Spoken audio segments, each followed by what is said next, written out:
विषयाचे अत्यंत तज्ज्ञ असे मान्यवर व्याख्याते आहेत. माननीय रमेशजी कटके साहेब, अमरावती. सध्या ते आपल्या यवतमाळ येथे DDR म्हणून कार्यरत आहेत. साहेबांचा परिचय इतका मोठा आहे की आपल्याला वेळ कमी पडेल, म्हणून मी साहेबांचा परिचय आपणाला रात्रीच प्रत्येक ग्रुपवर आपल्या ज्या ग्रुपवर आहे धम्मसंवादच्या तो करून दिला होता.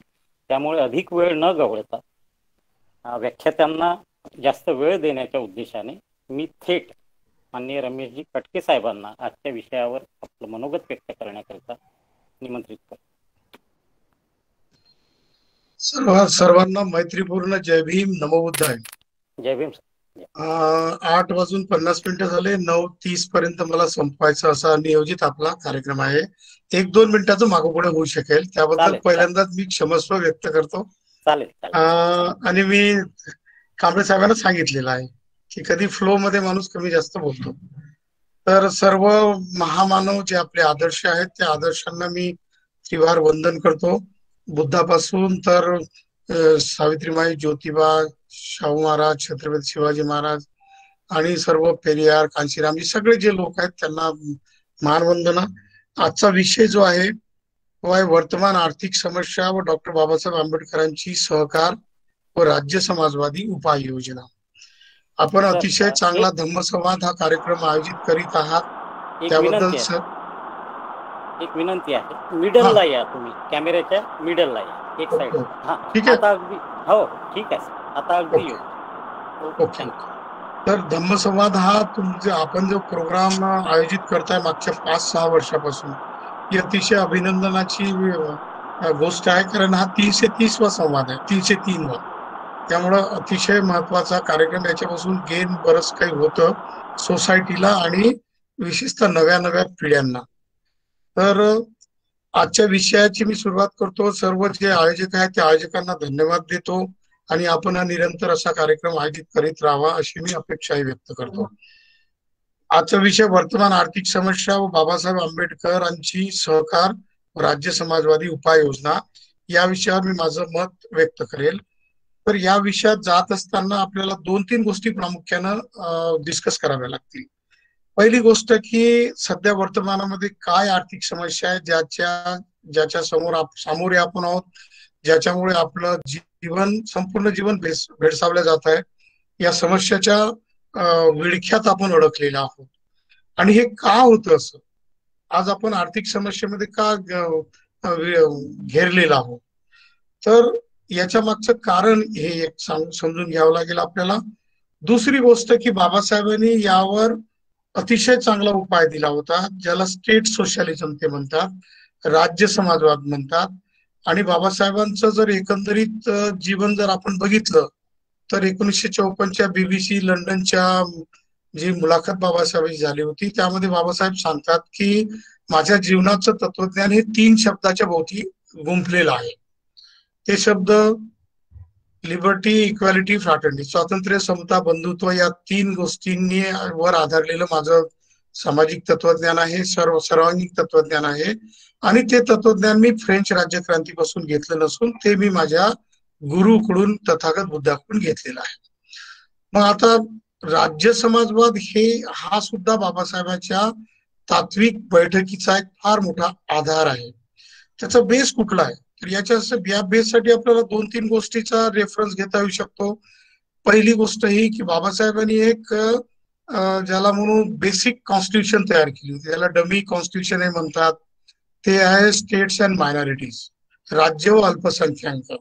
हे बाबासाहेबांनी संविधान सभेच्या अगोदरच तयार करून ठेवलेला ग्रंथ होता आणि शेड्यूल कास्ट फेडरेशनच्या मार्फत तो संविधान सभेला सादर पण केला होता. आणि कालांतरानं असं झालं की बाबासाहेब प्रत्येक वेळी काही ना काहीतरी नवीन घडणाऱ्या घटनेच्या अगोदर राईट अप द्यायचे. जसं कास्टवर बोलायचं झालं तर कास्ट इन इंडिया 1916लाच तयार होतं त्यांचा. त्यानंतर ॲनिलेशन ऑफ कास्ट आलं. त्यानंतर 2 अतिशय महत्वाचे ग्रंथ आले. हुवेर शुद्राज मध्ये ओबीसी वर्ग आहे, त्या ओबीसीच्या समस्या काय, त्याचं निराकरण कसं, त्याचं कॉन्स्टिट्युशनलायझेशन कसं करायचं, याविषयीचा विषय बरोबर बाबासाहेबांनी 46-47च्या दरम्यान मांडला. द अनटचेबल्स हा ग्रंथ पण आणला, कारण या सगळ्यांना बाबासाहेबांना कायदेशीर स्वरूप द्यायचं होतं. बाबासाहेबांचा लढा हा सामाजिक होता हे मान्य आहे. कारण ॲनिलेशन ऑफ कास्टमध्ये बाबासाहेब सांगतात की every political revolution प्रिसिड्स culture and social revolution. प्रत्येक राजकीय क्रांतीच्या सोबत किंवा त्याच्या अगोदर हे सामाजिक आणि सांस्कृतिक क्रांती व्हायला पाहिजे, असा ॲनिलेशन ऑफ कास्ट मध्ये बाबासाहेबांचा विचार आहे. मग त्यासाठी बाबासाहेबांनी उदाहरण पण दिलं. सम्राट अशोक आणि चंद्रगुप्त मौर्य यांची जी राजकीय क्रांती झाली होती त्या अगोदर 200 वर्षापूर्वी तथागत बुद्धाची सामाजिक आणि सांस्कृतिक क्रांती झाली होती. नंतर गुरु नानकाचं उदाहरण दिलं, सिखिझम, नंतर शिखांचं राज्य कसं आलं, फ्रेंच रेव्होल्युशनचं उदाहरण दिलं, अगदी तुकारामाच्या क्रांतीनंतर शिवाजी महाराजांचे कसं पॉलिटिकल एम्पायर तयार झालं. अशोकाच्या काळात तर भारत बुद्धाची क्रांती तर एवढी मोठी होती सामाजिक आणि सांस्कृतिक की त्या बेसवर आजच्या भारताच्या कम्पेअरमध्ये जवळपास 2 पट मोठा भारत अशोकाच्या काळात होता. संसाधनं नसतानाही आजच्या सारखे मीडियम नव्हते, पण तरी होतं. तर ह्या गोष्टी अतिशय महत्वाच्या आहेत. मग बाबासाहेबांचे विचार जे आहेत त्या विचारांमध्ये राज्य समाजवाद कुठे आहे, तर राज्य समाजवाद सांगून बाबासाहेबांना नेमकं काय साध्य करायचं होतं. तर बाबासाहेबांची विचार परंपरा ही बुद्धापासून, कबीरापासून, ज्योतिबा फुल्यांपासून आणि शाहू महाराजांच्या आर्थिक आरक्षण वगैरे आपल्या संवैधानिक आरक्षण देण्याच्या बद्दलचा हा प्रभाव बाबासाहेबांच्या मानसिक जडणघडणावर होत होता. दुसरी गोष्ट की बाबासाहेब ह्या ज्या कन्सेप्ट आहेत ह्या कोलंबियामध्ये, लंडन स्कूल ऑफ इकॉनॉमिक्स मध्ये आणि बॉन युनिव्हर्सिटीमध्ये ह्या 3 जगविख्यात विद्यापीठांमध्ये बाबासाहेब शिकत होते किंवा आपला कन्सेप्ट डेव्हलप करत होते. म्हणून माझं आपल्याला विनंती राहील की माझे मत, मी जे माझे वैयक्तिक मत बाबासाहेबांच्या राज्य समाजवाद आणि इतर परिस्थितीवर जे व्यक्त करेल हे काय माझं परमनंट नसेल. कारण व्यक्तीचा विचार हा असा परमनंट नसतो. बुद्ध म्हणतात की प्रत्येक गोष्ट बदलत जाते, सभ्य संकरा अनिच्छाती. बाबासाहेबांनी कास्ट इन इंडियामध्ये आणि ॲनिलेशन ऑफ कास्ट मध्ये असं म्हटलेलं आहे की हे मी माझे मत मांडतो, माझे प्रमेय मांडतो. जर कोणाला माझे मत खोडून आणखी नाविन्यपूर्ण मत जर मांडायची असतील आणि ते खरे ठरवायचे असेल तर मी माझं मत मागे पण घेईल. त्यामुळं बाबासाहेबांची राज्य समाजवादाची कल्पना जी होती ती कोलंबिया युनिव्हर्सिटीमध्ये डेव्हलप झाली मॉडर्न फॉर्मॅटमध्ये. बेस त्यांचा बुद्धाचा होता हे निश्चित आहे, कारण तसं बुद्ध यांनी कार्ल मार्क्स मध्ये बाबासाहेबांनी मांडलेलं आहे. जसं पोट्टपाथ सोबतचा संवाद आहे किंवा भगवान बुद्धाचा प्रसेनजित राजासोबतचा संवाद आहे, बुद्धाने आनंदासोबत केलेलं डिस्कशन आहे. ह्या सगळ्या थिअरीज बाबासाहेब बुद्ध आणि कार्ल मार्क्स मध्ये मांडतात. त्यामुळं बाबासाहेबांच्या आधुनिक फॉर्मॅटमध्ये राज्य समाजवादाची संकल्पना ही आली कशी, तर सिडनी वेब म्हणून बाबासाहेबांना माहित आहे आपल्याला, professor Cannan, professor Seligman, professor doctor Goldenweiser, John Dewey यासारखे प्रख्यात विचारवंत, त्यांच्यासोबत बाबासाहेबांचा डे टू डे डायलॉग व्हायचा. आणि त्यावेळी फेबियन सोसायटी होती ज्याचे सिडनी वेब हे मेंबर होते. त्यानंतर मार्क्सने आणलेला जो शास्त्रीय समाजवाद होता, जसं रावसाहेब कसबे म्हणतात की मार्क्सने जगाला एक जी मोठी देणगी दिली आहे तो शास्त्रीय समाजवाद आहे. आणि त्याचे 3-4 भाग होते. जसं भगतसिंगांचा एक समाजवाद होता, काँग्रेसी लोकांचा नरेंद्र देव, जयप्रकाश नारायण यांचा पण समाजवाद होता. परंतु बाबासाहेबांची संकल्पना याला छेद देऊन जाणारी होती. बाबासाहेबांनी या गोष्टीमध्ये संशोधन केले, अनेक ग्रंथ लिहिले, अनेक ठिकाणी व्याख्यानं दिलेले आहेत. आणि त्यावरून बाबासाहेब असं म्हणतात की राज्य समाजवादाची जी संकल्पना आहे, मार्क्सची असो, काँग्रेसी लोकांची असो की इथल्या सोशलिस्ट लोकांची असो, याच्यामध्ये एक गोष्ट ही प्रामुख्यानं टाळल्या जाते, जाणीवपूर्वक टाळल्या जाते की त्यांना त्याची कल्पनाच नाही, माहित नाही. पण जाती संस्थेचा उल्लेख त्याच्यामध्ये नसतो, कारण भारताची पूर्ण जडणघडण ही जातीच्या व्यवस्थेवर आधारित आहे. कास्ट इन इंडियामध्ये बाबासाहेब म्हणतात कास्ट ही एक अशी संरचना आहे की it's a close society, close concept, म्हणजे ही बंदिस्त अशी व्यवस्था आहे. आणि या बंदिस्त व्यवस्थेला जोपर्यंत आपण पंक्चर करणार नाही, डोर ओपन करणार नाही त्याचे, तोपर्यंत या देशातल्या कुठल्याही संकल्पना, कुठल्याही वाद असतील तर ते सक्सेस होणार नाही. मग राज्य समाजवाद जर राबवायचा असेल तर कास्ट या थिअरीला आपल्याला ब्रेकआउट केलंच पाहिजे. मग तो विचार बाबासाहेब मांडतात. आता राज्य समाजवाद मांडायचा तर त्याचं काय होतं, बाबासाहेबांना अनुभव आले होते. 1930-31-32च्या राऊंड टेबल कॉन्फरन्स नंतर पुणे कराराचा एक इश्यू आला होता. पुणे करारामध्ये काँग्रेस गांधींनी बाबासाहेबांना बरंच गंडवलं होतं. जे ठरलं होतं तसं झालंच नाही 35च्या कायद्यानंतर. आणि 37च्या इलेक्शन मध्ये बाबासाहेबाला या लोकांनी ठरल्यानुसार, करार जे झाला होता त्यानुसार बाबासाहेबाला मदत केली नाही किंवा ते आपल्या वचनाला जागू शकले नाही. म्हणून बाबासाहेब जेव्हा संविधानात आले, संविधानात यायच्या अगोदर त्यांनी स्टेट्स अँड मायनॉरिटीचा ग्रंथ लिहिला.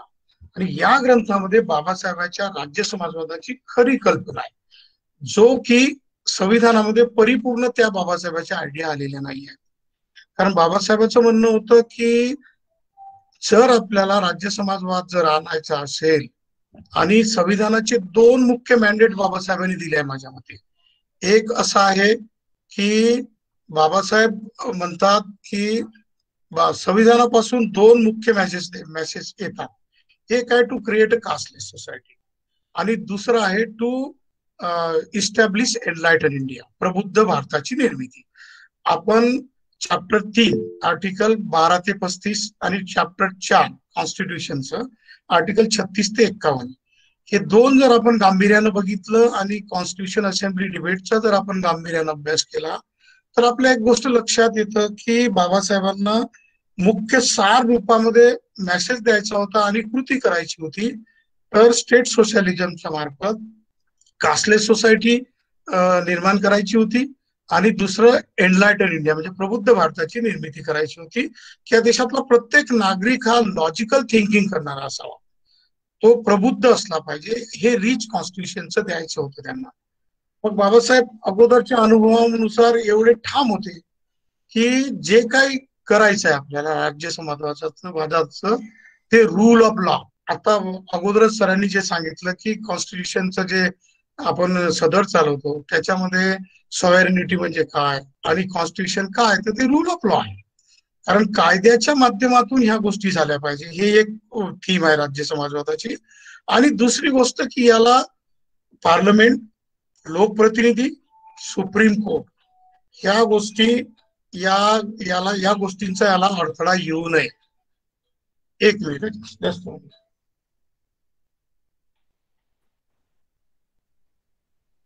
सॉरी. तर या राज्य समाजवादामध्ये ज्या माध्यमातून आपल्याला देशाचा विकास करायचा आहे, आणि पर्टिक्युलरली जाती संस्थांनी जे लोक पिळलेले आहेत अशा लोकांच्या साठीचा आपल्याला विकास घडून आणायचा असेल, तर रूल ऑफ लॉ असलं पाहिजे. म्हणजे बाबासाहेबांनी जे संविधान आता दिलेलं आहे त्या संविधानाच्या मध्ये बाबासाहेबांची मूळ संकल्पना अशी होती की स्टेट्स अँड मायनॉरिटीज मध्ये त्यांनी मांडलं की शेतीचं राष्ट्रीयकरण झालं पाहिजे, की इंडस्ट्रीज आहेत किंवा बेसिक इंडस्ट्रीज आहेत त्या सरकारच्याच मालकीचे असले पाहिजे. जसं विमा आहे, विम्याचं नॅशनलायझेशन असलं पाहिजे, बँकांचं राष्ट्रीयकरण नंतर 70 मध्ये झालं, पण ते असलं पाहिजे. आणि ह्या सगळे कायदेशीर बाबीनं असलं पाहिजे, त्याच्यामध्ये बदल नको.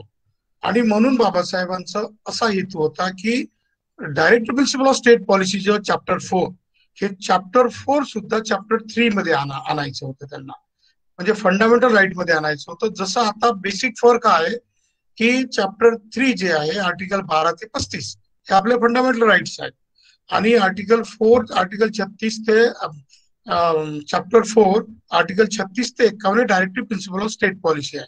या 2 मधला जो बेसिक फरक असा आहे की fundamental rights are challengeable in the court of law, whereas directive principle of state policies are not challengeable in the court of law. It depends upon the willingness of the ruling class. म्हणजे fundamental right आपण कोर्टामध्ये challenge करू शकतो ते violet झाले तर, परंतु directive principal राज्याचे जे नीती निर्देशक किंवा मार्गदर्शक तत्व आहेत, हे मार्गदर्शक तत्व त्यांची अंमलबजावणी जर करायची असेल तर रुलिंग क्लास जो सत्तेत जो बसला असेल त्याच्या विलिंगनेसवर डिपेंड राहील. आपण नेमकं इथे या समस्येवर येतो. आजची समस्या का झाली, राज्य समाजवाद यशस्वी का होऊ दिला नाही या लोकांनी? कारण की बाबासाहेबांचं जे म्हणणं होतं की हे पण फंडामेंटल राईट मध्ये असायला पाहिजे, ते होऊ शकलं नाही कारण विरोध खूप होता. म्हणून ह्या कायद्याच्या कक्षेमध्ये बाबी न आल्यामुळे ही willingness of the ruling class आणि मागचे 70 वर्ष राज्यकर्ते जे होते किंवा आहेत यांचं विल नाही, त्यांचं पॉलिटिकल विलच नाही. त्यामुळे या समस्येला जर शेत द्यायचा असेल तर पॉलिटिकल विल तयार करणं ही जास्त गरजेची आहे. बाबासाहेबांवर जसं मी बोललो की स्टेट सोशलिझमचा सेलिंगमॅन किंवा सिडने वेब आणि प्रोफेसर कॅनन यांच्यासोबत त्यांचं डिस्कशन व्हायचं आणि बाबासाहेबांनी एक ग्रंथ लिहिलेला आहे की तो जो ग्रंथ बाबासाहेबांनी मला असं वाटतं की 36-37च्या दरम्यान लिहिलेला mister Russell and reconstruction of society. याच्यामध्येही बाबासाहेब असं म्हणतात, रसेलचं असं म्हणणं होतं की समाजाची पुनर्रचना जर करायची असेल तर आधुनिक मूल्य त्याला जोडले पाहिजेत भौतिकवादावर आधारित. पण बाबासाहेब असं म्हणतात की त्याला बुद्धाच्या विचारांची जोड असली पाहिजे, तरच रिकन्स्ट्रक्शन ऑफ सोसायटी हे व्यवस्थित होऊ शकतं. पुढे तोच विचार बाबासाहेबांनी 1956 मध्ये जो काठमांडूचं जे व्याख्यान आहे बुद्ध की कार्ल मार्क्स, तर त्याच्यामध्ये बाबासाहेबांनी मांडलंय. बाबासाहेब म्हणतात की reconstruction of world is possible through Buddhism. जगाची पुनर्रचना ही बुद्धाच्या विचारांवर होऊ शकते. आणि त्याच्यामध्ये मग राज्य समाजवादावर बुद्धांनी कशी मांडणी केली, बुद्धाचा समाजवाद हा मार्क्सच्या पुढे कसा होता, हे विवेचन बाबासाहेब करतात. याचं विवेचन बाबासाहेबांनी संविधानामध्ये केलं. आता राज्य समाजवादाचं नेमकं काय डेफिनेशन असू शकतं, तर बाबासाहेबांच्या म्हणण्यानुसार राज्य समाजवाद म्हणजे रूल ऑफ लॉ आहे. कायद्याच्या राज्याद्वारे मूलभूत अधिकारांची आणि राज्याच्या नीतिनिर्देशक तत्वांची सामान्य नागरिकास बहाली करणे किंवा सुविधा उपलब्ध करून देणे, ज्याच्यामुळे मूलभूत अधिकारास प्रतिनिधींच्या इच्छेने बदलता येऊ नये किंवा कायद्याने सुद्धा ते दुरुस्त करता येऊ नये, ते लॉ रूल असला पाहिजे, रूल ऑफ लॉ असला पाहिजे. हे प्रोव्हिजन बाबासाहेबांनी director of principle of state पॉलिसीमध्ये केलेले आहे. मग आर्टिकल 36 ते आर्टिकल 51 मध्ये बाबासाहेबांनी राज्य समाजवादाच्या कन्सेप्ट जे मांडल्या त्याची अंमलबजावणी मागच्या 70 वर्षापासून आपण करतो. मग आजच्या समस्या काय निर्माण झाल्या, तर आजची ढोबळमानाने एक समस्या अशी आहे की फंडामेंटल राईट्स आणि director principle of state policy यांची अंमलबजावणी न केल्यामुळे आज आपण बघतोय की आपला जीडीपी -7 पर्यंत आलेला आहे, ग्रोथ रेट -23 पर्यंत गेली होती. आज ज्या इकॉनॉमीला 2014 मध्ये आपण म्हणत होतो की आपला जीडीपीचा ग्रोथ रेट हा 5+ असायचा, त्याला आपण 9 पर्यंत टार्गेट ठेवायचं आणि चायनाचा जो 9-10च्या पर्यंतचा जो ग्रोथ रेट आहे इकॉनॉमीचा त्यालाही आपण क्रॉस करून जागतिक अर्थव्यवस्थेला आपण चॅलेंज करणार आणि आपण 6व्या नंबरवरून 4थ्या नंबरवर येणार होतो. तर ते आता 4थ्या नंबरवरून 8व्या 9व्या 10व्या नंबरवर फेकल्या गेलेलो होता. आज अमेरिका 2 नंबरला, चायना 3 नंबरला, जपान, इंग्लंड वगैरे आहेत. आपण भाषा करत होतो की आपण वरच्या 3 मध्ये तरी येऊ शकतो. हे प्रोजेक्टेड जे सध्याचे ठोकताळे आहेत त्यानुसार 2024 पर्यंत चायना युएसला ओव्हरटेक करून नंबर 1 ची अर्थव्यवस्था होईल अशी अपेक्षा आहे. आणि कदाचित या पॅन्डेमिक नुसार चायना 2022 मध्येच नंबर 1 ची अर्थव्यवस्था होऊ शकते अशी ही पण आशंका आहे. तर ह्या सगळ्या गोष्टीमध्ये आपण कुठे आहोत, आपलं टार्गेट काय होतं, तर या गोष्टीचं खरं जर आपण कारण बघितलं तर राज्य समाजवादी संकल्पनेची आणि कॉन्स्टिट्यूशनच्या डायरेक्ट प्रिन्सिपल ऑफ स्टेट पॉलिसीची व्यवस्थित अंमलबजावणी न केल्यामुळे असं सगळं घडतं असं माझं मत आहे, माझं वैयक्तिक मत आहे. आता हे का होतं, याच्यामुळे नेमकं काय झालं, तर भारतीय संविधान हे सामाजिक परिवर्तन व आर्थिक मुक्तीचे क्रांतिकारी दस्तावेज आहे, डॉक्युमेंट आहे. आणि या संविधानाचा जो कन्सेप्ट आहे किंवा विचारधारा आहे ती बुद्ध, फुले, शाहू यांच्या विचार प्रेरणेतून बाबासाहेबांनी विकसित केलेली मानवी मूल्यांची गाथा आहे, म्हणजे संविधान आहे. याची अंमलबजावणी झाली नाही, त्याचा परिणाम आपण बघतो की मागच्या वर्षीचा जो गव्हर्नमेंट ऑफ इंडियाचा जर बजेट आपण जर बघितला 29.5 लाख कोटीचा बजेट गव्हर्नमेंट ऑफ इंडियाचा होता. ऍक्च्युली प्लॅनिंग कमिशनचं जे रेझोल्युशन होतं त्या रेझोल्युशन नुसार आपल्या इकॉनॉमीच्या साधारणतः 10% बजेटरी प्रोव्हिजन SC ST साठी असायला पाहिजे पॉप्युलेशनच्या प्रमाणामध्ये. कॉन्स्टिट्यूशन मध्ये आणि तसं मॅन्डेटरी होतं. परंतु बजेटिंग सिस्टीम 1978 पर्यंत बजेटरी प्रोव्हिजनच झालं नाही. 78 नंतर SC ST साठी बजेटिंग व्हायला लागलं. 90s नंतर जेव्हा LPG ची पॉलिसी आली, लिबरलायझेशन, ग्लोबलायझेशन, प्रायव्हेटायझेशन, तर यानंतर मग काही बजेटिंग व्हायला लागलं. परंतु पुन्हा त्याच्यामध्ये दुसरी एक लूप होल्स असा होता की बजेट तर करून द्यायचा, पण त्या बजेटचा खर्चच नाही करायचा. ही समस्या राईट फ्रॉम 91 पासून तर आपल्याकडे आकडे आहेत, त्यापूर्वीचे तर आकडे पण नाही आहेत, असतीलही ते पण ढोबळमानाने आहे. तसं आपण बघतो की 2009 2010 पासून 2016 2019-20 मध्ये जवळपास 1000 कोटीच्या वर आपले फंड जे आहेत शेड्यूल कास्टचे आणि शेड्यूल ट्राईबचे हे डायव्हर्ट होतात. मग हे फंड आहेत कशासाठी, तर राज्य समाजवादामध्ये सरळ सरळ सांगितलेलं आहे की हे जे अलोकेशन ऑफ फंड असतं, बजेटरी फंड असतं, हे प्रायोरिटी लेंडिंग व्हायला पाहिजे SC ST ला. मग SC ST ला बँकेच्या लोन केसेस करायचे असेल तर त्या शासनाने हे बजेट डायव्हर्ट करून SC ST ला किंवा OBC ला आर्टिकल 46 मध्ये स्पष्ट आहे, states on its own will make provision for the social and economic benefits of the SC ST and OBC. हे प्रोव्हिजन आहे आर्टिकल 38, आर्टिकल 39. याच्यामध्ये स्पेशल प्रोव्हिजन्स आहेत जे राज्य समाजवादाचे द्योतक आहेत, परंतु यांची परिणिती होत नाही, त्याची उपाययोजना होत नाहीत, त्यामुळे या समस्या होतात. आपण एक समस्या आणखी बघतो की आजची समस्या काय मोठी समस्या आहे. साधारणतः 2014 मध्ये 2 कोटी, 14च्या नंतर 2 कोटी पर इयर लोकांना एम्प्लॉयमेंट जनरेट करून द्यायचं असं आश्वासन होतं. तर ते तसं न होता आज आपण बघतो पॅन्डेमिक मध्ये जवळपास 8 कोटी होती 2019ला बेरोजगारांची संख्या, आज ते 18 कोटीच्या जवळपास पोहोचलेली आहे. म्हणजे आर्थिक विळखा एवढा प्रचंड मोठा आहे. आणि दुसरीकडे on the other hand there is no generation of employment. एम्प्लॉयमेंटचं जनरेशन आहे, इकॉनॉमीला पण उभार येत नाही आहे आणि जागतिक अर्थव्यवस्थेमध्ये आपण ब्लॉक झालेलो आहोत, कारण आपला रुपया डॉलरच्या सोबत दिवसेंदिवस डाऊनच होतो आहे. बजेटरी डेफिसिट आहेत. फायनान्स मध्ये कसं होतं की हाय प्रोफाईल पीपल्स फायनान्स आहे आपलं. आपण बघतो मागच्या वर्षी गव्हर्नमेंट ऑफ इंडियाचे जे NPAs होते वेगवेगळ्या सर्व बँकांचे मिळून 11.5 लाख कोटीचे NPAs होते. त्याच्यामध्ये जवळपास 2,60,000चा NPA जो 938 लोकांचा हाय प्रोफाईल लोकांचा जो NPA होता, तो NPA त्यांचं कर्ज माफ करून तो भागवण्यात आला. परंतु शेतकऱ्यांच्या कर्जमाफीच्या ज्या योजना असतात त्याचं 3-3 वर्षापर्यंत पूर्णपणे अंमलबजावणी होतं, कारण बजेटचं लोकेशन नसतं. त्यामुळे ह्या समस्या दिवसेंदिवस वाढत जातात. RBIचा जो रिझर्व्ह फंड असतो तो कधीच वापरायचा नसतो. तो एखाद्या वेळी वार झाला असेल, इकॉनॉमिक इमर्जन्सी आली असेल, अशा वेळीच तो रिझर्व्ह फंड वापरायचा असतो. पण आपण बघितलं 2-3दा RBIचा रिझर्व्ह फंड पण वापरण्यात आलेला आहे.